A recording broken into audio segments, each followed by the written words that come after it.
Welcome to Anticipating Christ's Return YouTube channel, a place where we can gather together and joyfully anticipate the return of our Lord. I hope you enjoy. Hello everyone, welcome to my channel. My name is Caitlin.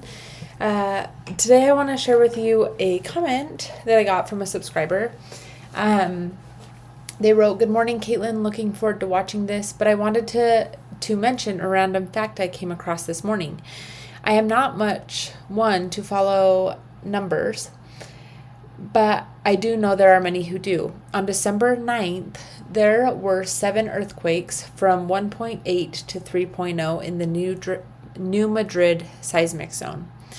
This is unusual and interesting. I don't want to bore folks though, so best to check out the wiki for information about the location if interested. One interesting thing about it is that it is right below where the 2017 and 2024 total eclipse crossed the actual X location," which she is correct. They are correct. So let me show you. So let's click into this if we can. I just clicked the one that was closest. Okay.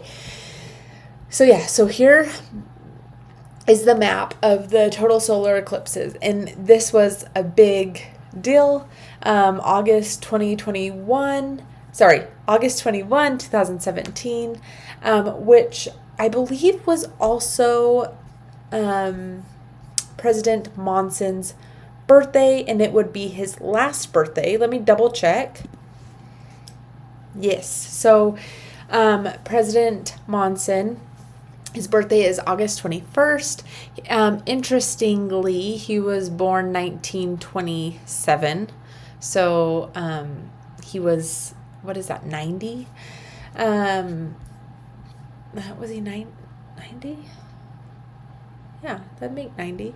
But he passed away on January 2nd, 2018. So he passed away on, like, his last birthday was, there was a total solar eclipse. And then this other eclipse that happened, that's not the same. Okay. This last eclipse that just happened was April 8th, 2024. So just this year, which was the day after General Conference, the Sunday of General Conference. So I feel like that's interesting. And then if you okay, so I'm going to try to zoom in. It might get blurry. Oh, that's like all it'll do. But you could tell it crossed over kind of all these areas, which so many podcasts and people have talked about why this is significant. I'm not going to go too much into it, except for the fact that it goes right over like major church history sites. So I think that is of note. But let's talk about, oh dear, see how many tabs I have open? That gives me anxiety. Okay, so let's go to the New Madrid fault line. So this one is a good image. I'm scared to click into it because I'm like, I don't want it to take me. It's fine, whatever. Okay, so you can see that the highest hazard zone, it's like all right there, but it is kind of gathered in that little cluster of states that kind of combine, and that is right where the X of the eclipses passed over. So, okay, that is interesting. Now let's dive into some other things. Okay, so the cluster of 7 earthquakes, obviously 7, that in itself is interesting. They're not huge earthquakes, and I don't know, it might be too soon to tell if there are going to be any larger earthquakes to follow. But there is some cool, before I get into like other significant things. It says in the past 30 days, there have been 17 earthquakes in the New Madrid area, with the largest having a magnitude of 3.2. So, and that is in Missouri. So, not huge earthquakes, but I think the amount is interesting. In the last 30 days, there's been 17. On December 9th, which, if you guys remember, December 9th was the day after the Christmas devotional. So there was an eclipse after April General Conference, and then this clustering of 7 earthquakes in that same location. I don't know. It was the day after the Christmas devotional. I don't know if there's anything to it, but it is just interesting to note. Okay, so some interesting things about this New Madrid seismic zone, or this New Madrid fault line. It is significant, I think, for us to know, because back in 1811 and 1812, there were significant earthquakes, large earthquakes. In fact, I think they said that it was like the strongest earthquake in America history. Let me double check, but I think that that's what I read. Okay, so this article, Strange Happenings During the Earthquake. This is New Madrid, Missouri. The New Madrid earthquakes were the biggest earthquakes in American history. They occurred in central Mississippi Valley, but were felt as far away as New York City, Boston, Montreal, and Washington, D.C. President James Madison and his wife Dolly felt them in the White House.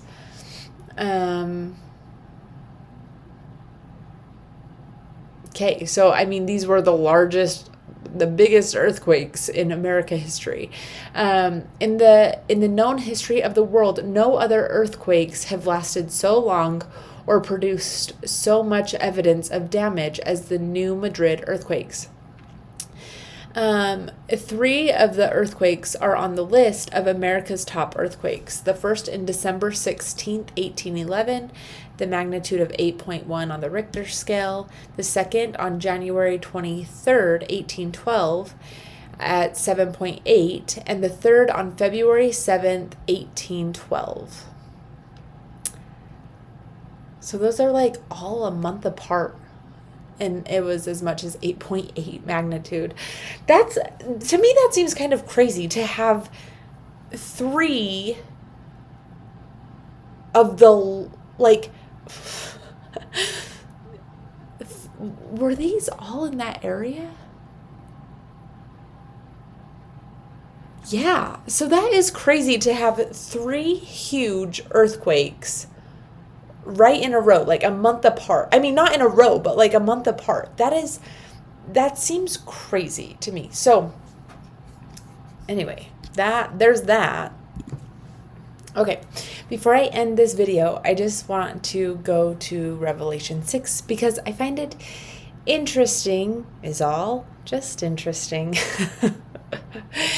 Talking about the seals and the different seals of Revelation. Not that I want this to be like a seal, like a Revelation seal video, but in Revelation 6, it says, and I beheld, this is verse 12. It says, and I beheld when he had opened the 6th seal, and lo, there was a great earthquake, and the sun became black as sackcloth of hair, and the moon became as blood. And the stars of heaven fell unto the earth, even as a fig tree casteth her untimely figs, and when she is shaken of a mighty wind. Then it talks, and the heaven departed as a scroll when it was rolled together, and every mountain and island were moved out of their place. It goes on. And it said to the mountains and the rocks, fall on us and hide us from the face of him that sitteth on the throne and from the wrath of the Lamb. For the great day of the wrath is come, who shall be able to stand? So I find it interesting that in the 6th seal, it talks about this big earthquake. And then chapter 7 is also in the 6th seal. So it talks about the restoration of the gospel. It talks about the sealing of the 144,000 and the host of the exalted from all nations. So I've talked a lot about the 144,000. I believe it is symbolic. If you took 12,000 and 12,000, which it talks about in Doctrine and Covenants, the 12,000 and 12,000 is 1,400,000, but you could think of 12 as the fullness of the priesthood. So 12 symbolizes priesthood. Think we have a quorum of the 12 apostles. There are 12 surrounding the throne of God. 12 is a symbolic number for priesthood. But if you have the fullness of priesthood, so how do you get the fullness of the priesthood? Well, I don't believe that priesthood is just what we in the church tend to think that priesthood is. I tend to think that it is actually, like, when I think of priesthood, I think of God's power. Now, in the ecclesiastical sense of priesthood, yes, God delegates to men the ability to hold and to receive and be ordained to the priesthood. Anyway, okay. I know that I'm probably like messing up how to say it correctly, but you know what I mean. God delegates to men the ability to hold the priesthood, but that is just such a small part of the priesthood. I've talked about it. Go find a video on it. But we get the fullness of the priesthood or of God's power in the temple. And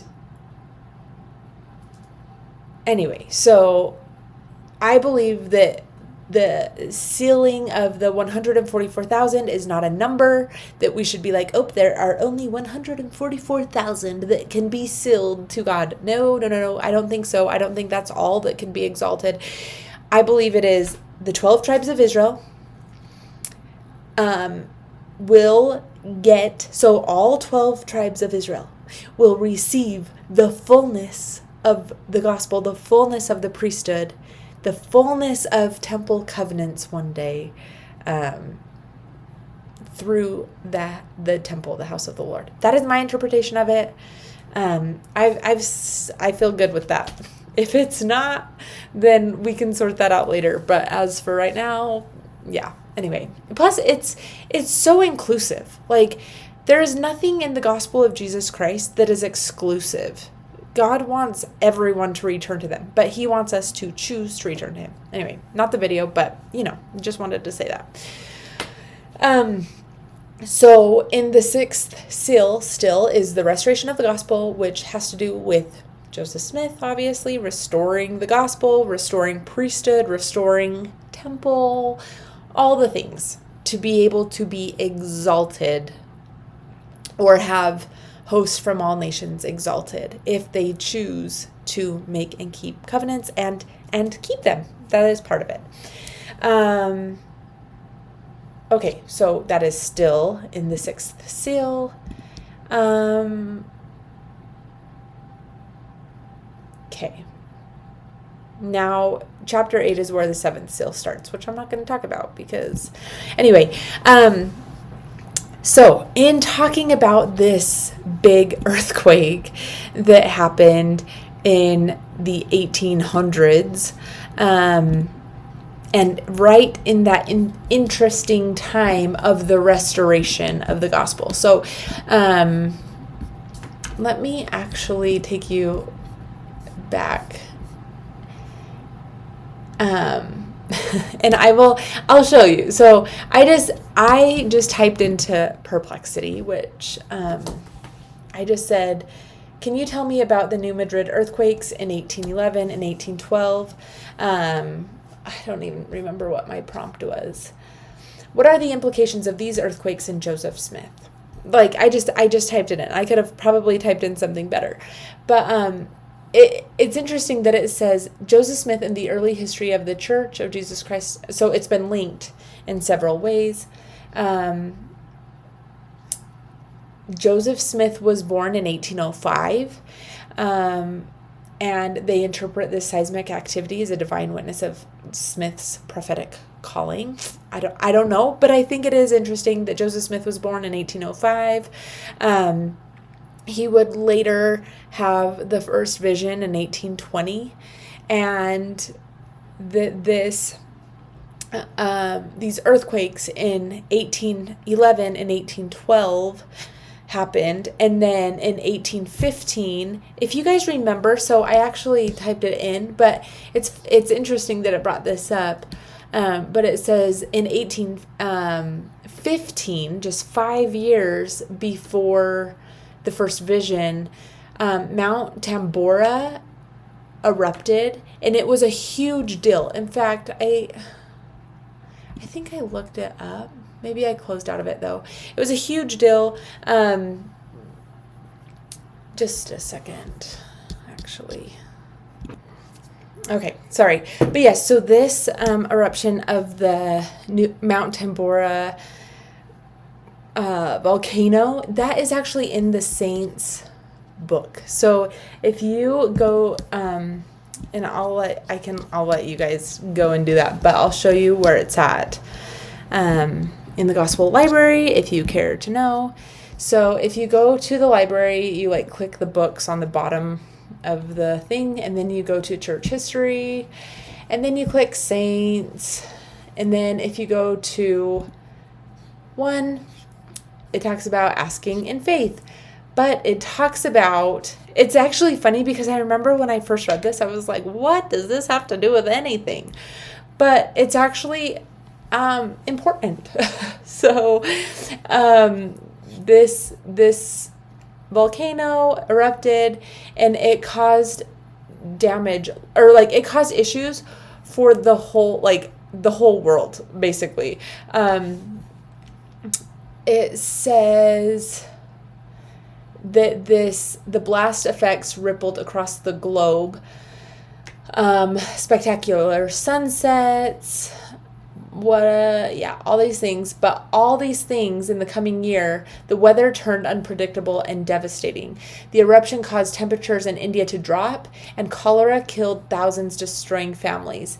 In fertile Chinese valleys, summer snowstorm replaced a normally mild climate, and flooding rains destroyed crops.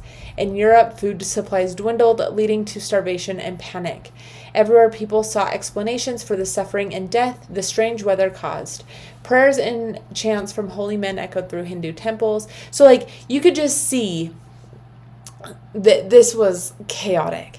And it says, in France and Britain, citizens fell to their knees, fearful the terrible calamities foretold in the Bible were upon them.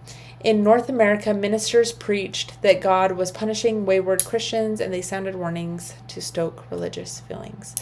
Anyway, okay. And then it says that it affected North America, and the spring gave way to snowfall, killing frost.